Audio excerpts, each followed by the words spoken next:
In the hours before dawn, the frontier town of Columbus, New Mexico, rested in stillness. The streets were dust and silence.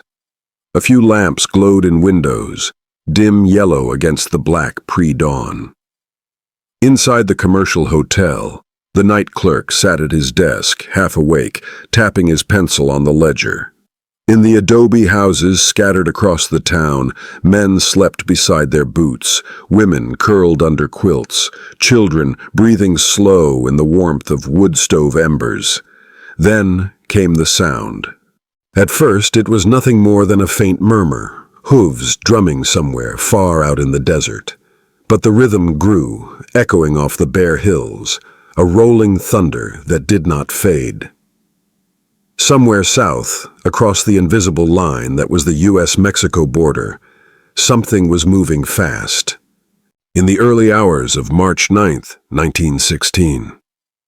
Out in the cold, alongside more than 400 men, was Francisco Pancho Villa, revolutionary figure in Mexico, regarded as an outlaw by some and a hero by others. He had battled against Diaz, then allied with Madero, fought against Huerta, and was now fighting against Carranza.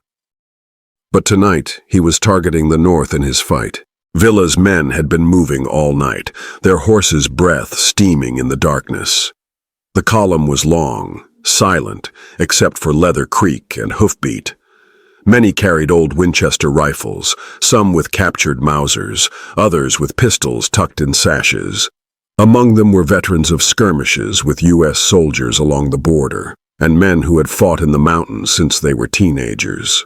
Villa himself rode near the front, wrapped in a heavy coat, his wide-brimmed hat pulled low. He had been in the United States before, buying arms, courting allies, but tonight was different. His target was Columbus, a place that had supplied his enemies. There were rumors of betrayal, of double crosses in the desert, of U.S. officers backing Carranza. Villa was going to send a message. At about 4:15 a.m., the first riders approached the edge of town. To the east, a thin slice of moon hung over the desert. The air was cold enough to frost a man's mustache. Columbus still slept. Villa divided his men, some to strike the army camp at Camp Furlong on the town's edge, others to sweep through the streets. The plan was to hit hard, take horses, arms, and ammunition, and be gone before the soldiers could form up. But the Old West, even in 1916, still had a way of surprising men who thought they held the upper hand. One of the first buildings the raiders reached was the commercial hotel. Inside, the night clerk heard the sudden pounding of hooves, the shouts, Spanish words cutting through the night air, and then gunfire. Bullets ripped through windows, glass scattering over the lobby floor. Guests upstairs woke to the sound of shouts and horses screaming in the street. Near the army camp, Private Fred Griffin was on guard duty. He heard the shots, then saw shadows moving fast between the buildings. He shouted a warning, but the words were drowned by the crack of rifles. Moments later, a bullet found him, and he fell. Villa's men poured into town, their horses kicking up dust, their rifles spitting muzzle flash. They fired into buildings, smashed windows, and set a few on fire. Storefronts splintered under the impact of bullets. In the chaos, some raiders broke into shops, seizing ammunition, saddles, and food. Others cut loose horses from corrals.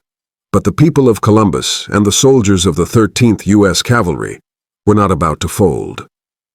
Captain A.W. Brock of Troop G had been asleep when the noise began. In seconds he was up, pulling on boots, grabbing his pistol and Springfield rifle. He stepped into the street, the air sharp with gun smoke, and saw muzzle flashes dancing at the town's edge. His men were already firing back. The sound was deafening, Winchesters and Springfields answering Mausers, bullets snapping past in both directions. Civilians joined the fight. John Dean, the hotel owner, grabbed his own rifle and fired from an upstairs window. A shopkeeper named Frank Kendall stood in his doorway with a shotgun, working the pump, firing into the dark shapes galloping past. Women pulled children down into cellars, while others worked to load rifles for husbands and brothers. Villa himself was seen riding through the smoke, shouting orders, waving his arm to direct men toward the army camp. But the resistance was stiffer than he had counted on. U.S. soldiers, roused from their bunks, began forming firing lines. The Army's machine guns, Colt M 1895 potato diggers, were dragged into position. When they opened up, the sound was like ripping canvas, cutting down raiders and horses in bursts of fire. Still, the fight raged. Villa's men set fire to the commercial hotel, flames licking up into the pre-dawn sky. Another building, the Hoover Hotel, went up in flames. The streets flickered between shadow and orange light, smoke curling between the buildings. At one point, a group of raiders cornered several townsfolk behind a store, firing until the walls were pocked with holes. The defenders shot back, one by one slipping out through a rear alley to regroup. In the middle of the fight, a soldier sprinted across open ground to rescue a wounded comrade, bullets churning the dirt around his boots. The exchange lasted less than an hour, but in the cold morning air, it felt like a lifetime. Horses screamed and fell, their riders tumbling into the dust. Rifle bolts clicked, pistols cracked. Men shouted in English and Spanish. Somewhere in the confusion, Villa realized the town was not breaking. The Colt machine guns were cutting swaths through his men, and the element of surprise was gone. He gave the signal to pull back. The raiders turned south, some with stolen horses, others on foot. They fired as they went, trying to slow the pursuing cavalry. The U.S. soldiers mounted quickly and gave chase, pushing them into the desert. Out on the open flats, the fight splintered into smaller running gun battles, dust clouds drifting behind each group. Villa's men knew the land and scattered into the arroyos and cactus-dotted hills, making it hard to pin them down. By the time the shooting stopped, Columbus was scarred but standing. 8 soldiers and 10 civilians had been killed. Estimates of Villa's losses varied, but dozens of his men were dead in the streets or in the desert south of town. Fires still smoldered in the ruins of the hotels. Broken glass and spent cartridges littered the dirt. The news traveled fast. By mid-morning, telegrams were flashing across the wires. In Washington, President Woodrow Wilson ordered a punitive expedition into Mexico to hunt down Villa. It would be led by General John J. Pershing, and it would mark one of the last great mounted campaigns in U.S. history. Cavalry troopers rode deep into Chihuahua, clashing with Villa's men in small fights, but never catching the revolutionary himself.